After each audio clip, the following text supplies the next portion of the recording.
नमस्ते स्टूडेंट, स्वागत है आपका हमारे चैनल में। तो आज हम पढ़ेंगे क्लास 9 की मैथ्स, जिसकी एनसीईआरटी का हम चैप्टर नंबर 6 जिसका नाम है रेखाएं और कोण, उसकी एक्सरसाइज 6.2 का हम इस वीडियो में 4th, 5th और 6th क्वेश्चन कवर करेंगे। तो वीडियो शुरू करने से पहले मैं आप सभी लोगों से रिक्वेस्ट करना चाहता हूँ कि आप हमारे चैनल को सब्सक्राइब करें, इस वीडियो को लाइक करें और ज़्यादा से ज़्यादा शेयर करें। तो चलिए शुरू करते हैं।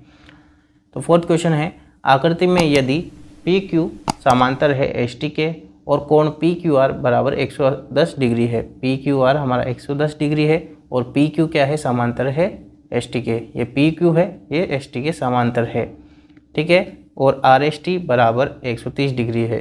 आर एस टी बराबर 130 डिग्री है। तो हमें ज्ञात करना है Q R S. Q R S यानी कि ये वाला कोण हमें ज्ञात करना है, और ज्ञात करना है हमें, बस यही ज्ञात करना है। तो हमें संकेत दे रखा है, बिंदु आर से होकर एस टी के एक समांतर रेखा खींचिए। तो बिंदु आर से हम एक समांतर रेखा का निर्माण कर रहे हैं, ये लो।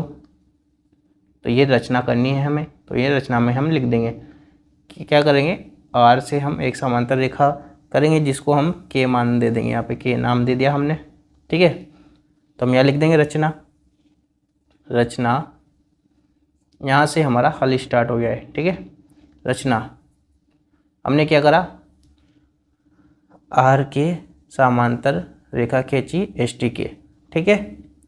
तो देखो यहाँ पर है, तो हम कह सकते हैं कि कोण टी एस आर प्लस कोण के आर एस बराबर 180 डिग्री। टी एस आर और के आर एस ये दोनों मिलाकर के कितना हो जाए, 180 डिग्री। तो हमें याद है टी एस आर का मान कितना है, 130 डिग्री, प्लस कोण के आर एस बराबर 180 डिग्री। तो कोण के आर एस बराबर 180 माइनस 130, तो कितना बचेगा, 50 डिग्री। तो ये कितने डिग्री का आ गया, 50 डिग्री का आ गया, ठीक है। अब ये 50 डिग्री का है क्योंकि ये इसके समांतर है और ये इसके समांतर है, यानी कि ये वाली इसके समांतर थी और ये वाली इसके समांतर है, तो ये इसके भी समांतर होगी।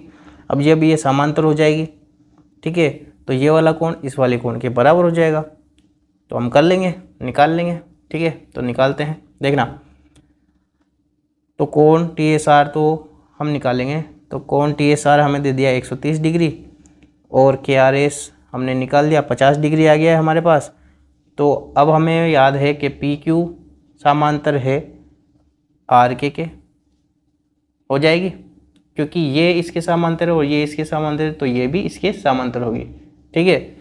तो हम क्या करेंगे, कोण पी क्यू आर बराबर हो जाएगा कोण आर के, क्यू आर के बराबर हो जाएगा, ठीक है। तो यहाँ लिखेंगे क्या, एकांतर कोण। एकांतर कोण, ये देखो ये वाला कोण इस वाले कोण के बराबर होगा। तो ये कितना है, पी क्यू आर 110 डिग्री, तो 110 डिग्री बराबर कोण क्यू आर के किससे मिलकर के बन रहा है, क्यू आर एस, कोण क्यू आर एस प्लस कोण एस आर के, एस आर के, ठीक है। तो कोण क्यू आर एस का मान हमें निकालना है। ये एस आर के किधर चल जाए, उधर चल जाए। तो 110 एस आर के का मान कितना है हमारे पास, 50, ठीक है।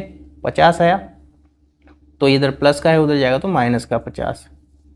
तो कोण क्यू आर एस बराबर 110 में से 50 जाएगा तो 60। तो यही हमसे पूछा था और हमने निकाल लिया है। ये कितने डिग्री का है, 60 डिग्री का है। ये हो गया हमारा इसका 4th क्वेश्चन कंप्लीट। अब 5th क्वेश्चन करेंगे हम। आकृति में यदि ए बी समांतर है सी डी के और ए पी क्यू बराबर 50 डिग्री है। ए पी क्यू 50 डिग्री है, ठीक है, और ए बी समांतर है सी डी के। तो ये ध्यान रखना, अगर समांतर है तो ये वाला कोण इस वाले कोण के बराबर हो जाएगा। तो x का मान कितना आ जाएगा, 50 आ जाएगा। तो हम लिख देंगे यहाँ पर ए बी समांतर है सी डी के, अतः कोण x बराबर 50 डिग्री। कौन सा कोण है ये, एकांतर कोण। कोण, या हम इसको भी लिख सकते हैं कोण x बराबर कोण ए पी क्यू, कोण ए पी क्यू। और फिर हम लिख देंगे नेक्स्ट स्टेप में x बराबर 50 डिग्री, ठीक है। अब हमें क्या है कि ये वाला कोण भी इस पूरे कोण के बराबर होगा। अतः और तो हम लिख सकते हैं यहाँ पर कि कोण ए पी आर बराबर हो जाएगा कोण पी आर डी के। ये कोण ए पी आर ये पूरा कोण इस वाले कोण के बराबर हो जाएगा। क्यों? क्योंकि ये क्या है, एकांतर कोण है, एकांतर कोण, क्योंकि क्या है ए बी समांतर है सी डी के। ठीक है, तो क्या हो जाएगा यहाँ पर ए पी आर को हम लिख सकते हैं ए पी क्यू, कोण ए पी क्यू प्लस कोण P Q P R, Q P R, A P Q और क्यू पी आर मिलके हमारे पास ये कोण बन रहा है। ठीक है, बराबर कोण पी आर डी, और पी आर डी का मान कितना है 127। ठीक है, और ए पी क्यू का मान कितना है 50 डिग्री, तो यहाँ 50 डिग्री प्लस कोण क्यू पी आर बराबर 127 डिग्री। तो कोण क्यू पी आर बराबर 127 माइनस 50 कितना बचेगा हमारे पास 77 डिग्री। ठीक है, और कोण क्यू पी आर बराबर क्या है y, तो y बराबर कितना है 77 डिग्री आ गया है, और x बराबर 50 डिग्री आ गया है। x और y का मान ही हमसे ज्ञात करने के लिए बोला था, हमने निकाल दिया है। तो देखिए हमें आकृति दे दी है, तो आकृति हमें दे दी तो हम करेंगे इसको। देखना, आकृति में पी क्यू और आर एस दो दर्पण हैं, एक तो है पी क्यू और एक है आर एस। ये दो दर्पण हैं जो एक दूसरे के समांतर रखे गए हैं, एक दूसरे के क्या रखे गए हैं, समांतर रखे गए हैं। एक आपतन किरण ए बी दर्पण पी क्यू से बी पर टकराती है। ए बी है किरण जो कि बी से क्यू पे टकराती है। ठीक है, टकराती है, फिर उसके बाद परावर्तित किरण पथ बी सी पर चलकर दर्पण आर एस से सी पर टकराती है, ये सी पर टकरा रही है। ठीक है, तथा पुनः सी डी के अनुदिश परिवर्तित होती है, परावर्तित होगी सी डी के अनुदिश। ये लो कर दिया। सिद्ध कीजिए कि ए बी क्या है, समांतर है सी डी के। ए बी समांतर है सी डी के, ये हमें सिद्ध करना है, यानी कि ये इस वाली के समांतर है। तो हम करेंगे, देखो सिद्ध हमें करना है ए बी समांतर है सी डी के, तो हम रचना करेंगे। रचना सबसे पहले रचना होगी। ठीक है, रचना करते हैं, यहाँ से हमारा सवाल शुरू होता है। यहाँ से हम रचना करेंगे, एक लंब डाल देंगे यहाँ से। ठीक है, आप किरण बना देंगे हम। अपना दो दर्पणों के बीच बिंदु बी तथा बिंदु सी पे लंब हमने खींच लिया है। ये लो, यहाँ से हम लंब डाल दिया है। ठीक है, तो यहाँ लिख देंगे हम दो दर्पणों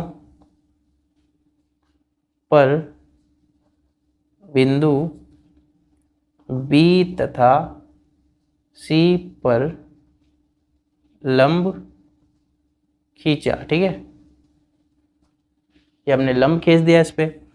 तो देखिए अब हमें याद है कि ए बी आपतित किरण तथा बी सी एक परावर्तित किरण है। ए बी तो क्या है, आपतित किरण है, और बी सी क्या है, परावर्तित किरण है।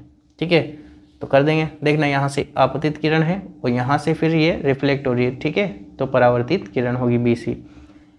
तो देखिए आपतन कोण का मान, आपतन कोण का मान होता है हमेशा परावर्तित कोण के बराबर, परावर्तित कोण के बराबर होता है। तो आपतन कोण हमने ले लिया कोण 1 और परावर्तित हमने ले लिया कोण 2, यानी कि ये वाला कोण 1 हमने ले लिया और ये वाला 2 हमने ले लिया है। इसको हम 3 ले लेंगे और इस वाले को हम 4 ले लेंगे। ठीक है, तो कर लेते हैं हम इसको। हम समीकरण नंबर 1 नाम दे देंगे। अब आगे करते हैं। चूँकि बी सी एक आपतित किरण है और सी डी एक परावर्तित किरण है। ये बी सी तो क्या है, आपतित किरण है, और सी डी क्या है, परावर्तित किरण है। ठीक है, तो वही आपतन कोण का मान परावर्तन कोण के बराबर होगा, यानी कि कोण 3 बराबर कोण 4 हो जाएगा यहाँ से। ठीक है, तो यहाँ लिख देंगे चूँकि बी सी एक आपतित किरण है और सी डी एक परावर्तित किरण है, परावर्तित किरण है, तो क्या हो जाएगा, कोण 3 बराबर कोण 4 हो जाएगा। ये समीकरण नंबर 2 हो जाएगी। ठीक है, अब हमें दे रखा है कि बी एम जो लंब है पी क्यू के, ठीक है, और Cl ये हम L ले रखा है हमने और ये M ले रखा है। तो Cl लंब है RS पे, जो कि हमने रचना से किया है, रचना से, ठीक है।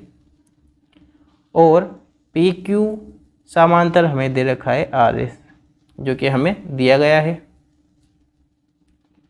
ठीक है।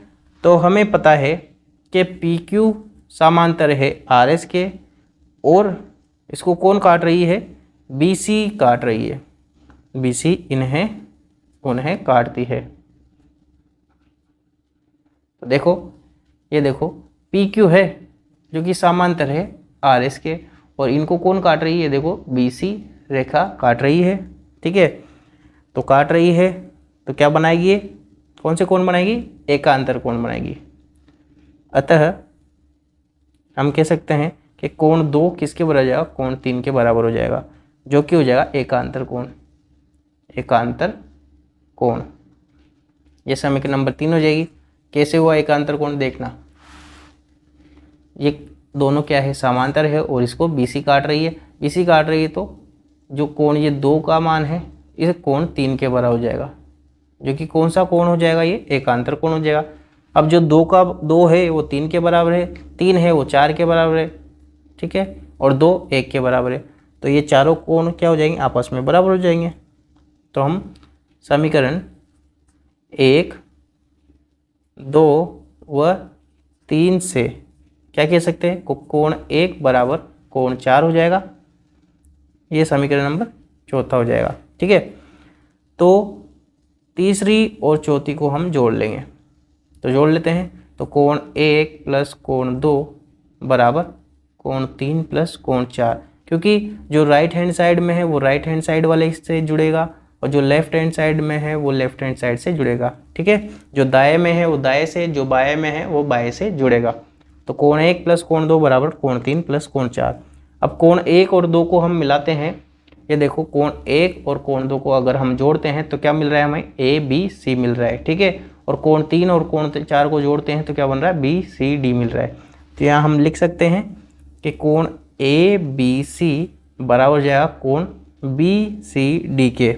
अब जब ये दोनों कोण क्या है, एकांतर कोण है, दोनों कोण क्या है, एकांतर कोण है, ठीक है, एकांतर कोणों के युग में ना, तो ये भी क्या हो जाएंगे, एकांतर कोण हो जाएंगे। और अगर एकांतर कोण हो जाएंगे तो क्या हो जाएगा, जब ये एकांतर कोण है तो हम क्या कह सकते हैं कि AB समांतर हो जाएगी CD के, ठीक है। ये AB है ना, ये AB किसके समांतर हो जाएगा, CD के। यही हमसे सिद्ध करवाना था और हमसे सिद्ध कर दिया हमने, बस इतना सही क्वेश्चन है। सो आई होप आपको वीडियो पसंद आई होगी। अगर पसंद आए वीडियो तो वीडियो को लाइक करना। अगर आप हमारे चैनल पे नए हो तो नीचे लाल कलर का सब्सक्राइब बटन है, उसको प्रेस कर देना। उसके जस्ट पास बेल आइकन भी है, उसको प्रेस कर देना, ताकि फ्यूचर में जो भी वीडियोस आने वाली है उसके नोटिफिकेशन आपको बराबर मिल सके। हम मिलते हैं हमारी नेक्स्ट वीडियो में, तब तक के लिए बाय, टाटा, जय Hind. By the sounds I'm breathing in, hold tight, chemicals collide.